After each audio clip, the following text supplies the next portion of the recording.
I think now that I acted pridefully, that I was showing off, but I would forgive another 20-year-old this, so I forgive myself. This has been a hard skill to learn, the forgiving of self.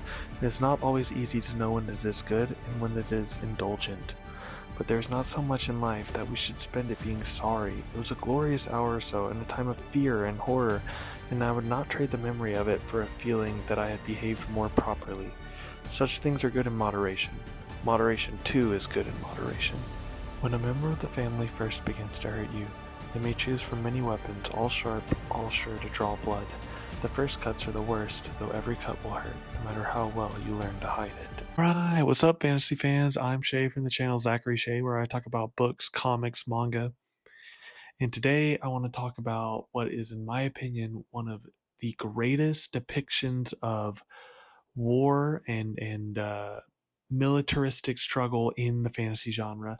And today I'm going to be reviewing The Daughter's War by Christopher Buehlman, which is a prequel to The Black Tongue Thief, which I reviewed last week, and or 2 weeks ago, depending on when I post this.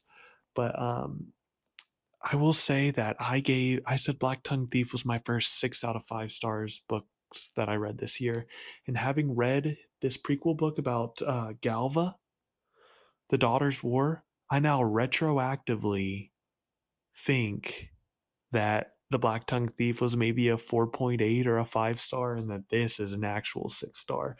Because this took The Black Tongue Thief and blew it out of the water. The same type of prose style that Buellman used in The Black Tongue Thief is back at the forefront here in The Daughter's War, is very much told in a conversational way, the same way The Black Tongue Thief was.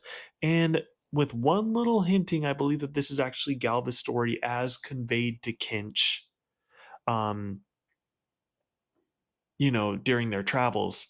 I believe this is the story that she relayed to Kinch. And it's very interesting because I thought that this would be like the life story of Galva, or at least the story of the Daughter's War in its entirety.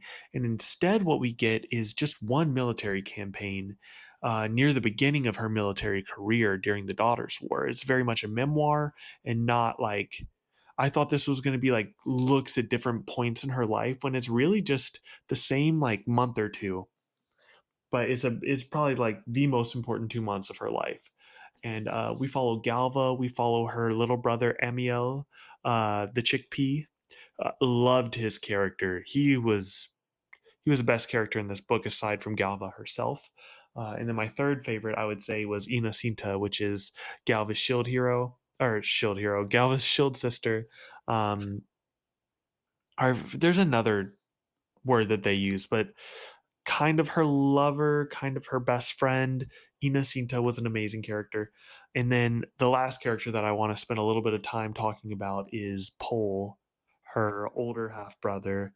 Thought he was awesome, and I do feel like most fans probably won't have as much love for him as I do, but I definitely thought that his struggle was very relatable, and I thought that he was flawed but in very human ways, versus the eldest brother McGade, who's just a despicable, awful human being.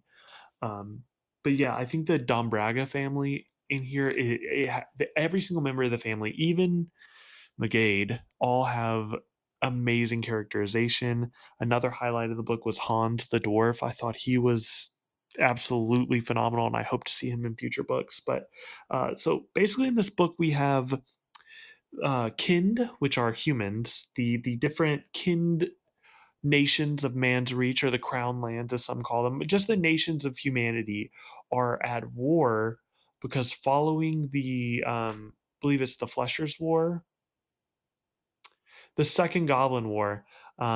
There was a horde lands that were set up in Galardia near the coast, lands claimed by the goblin kind. And in this book, there is now a new fight to be had between. There is a new war beginning between those conquered horde lands and the remnants of Galardia, and we follow in a Spanthian war. Uh, War campaign in Galardia. And what it really reminds me of is Coltane's Chain of Dogs in Dead House Gates by Steven Erickson. You basically have this foreign military group that is in a land that is not their own, and they're defending it against these aggressors. And especially, part three, um let me see what it's called. I forget the exact name, but yeah, part three, the butchered man, which is it's the third act of this three-act story. But the butchered man, especially that section, reminded me so much of Coltane's Chain of Dogs. And I do think, since Dead House Gates, this is one of the best war stories I have ever read in the fantasy genre. I'm really racking my brain to try to think of a better um,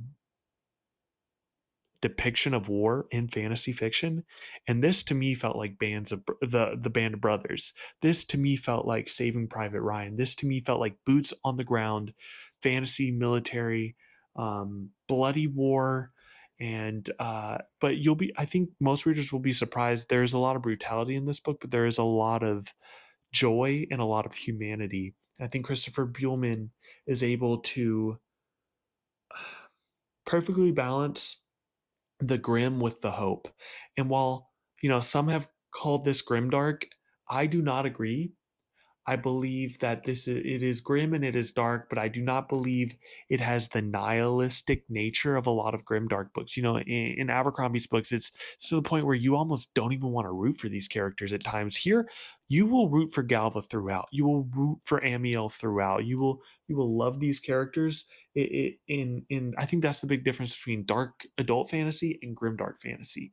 The world is brutal, but you're given characters that give you hope. Whereas in the First Law, with the exception of maybe Crown Prince Orso from the um, the second trilogy, the Age of Madness trilogy, aside from him, most of those characters, you end up looking at them at the end of the book and you're like, yo, you suck. Uh, you won't feel that with Galva. She's an absolute gem of a character. And this has cemented Christopher Buehlman as an auto-buy author. I plan on reading Between Two Fires at some point this year. It's in my Amazon save for later, so eventually I'll get to it. But Christopher Buehlman is a genius writer of dialogue, of character, of stories within stories, of poems, of songs, of and just an amazing world builder. Uh, and I wish that every fantasy author brought as much passion and as much nuance to the genre as Christopher does. Peace.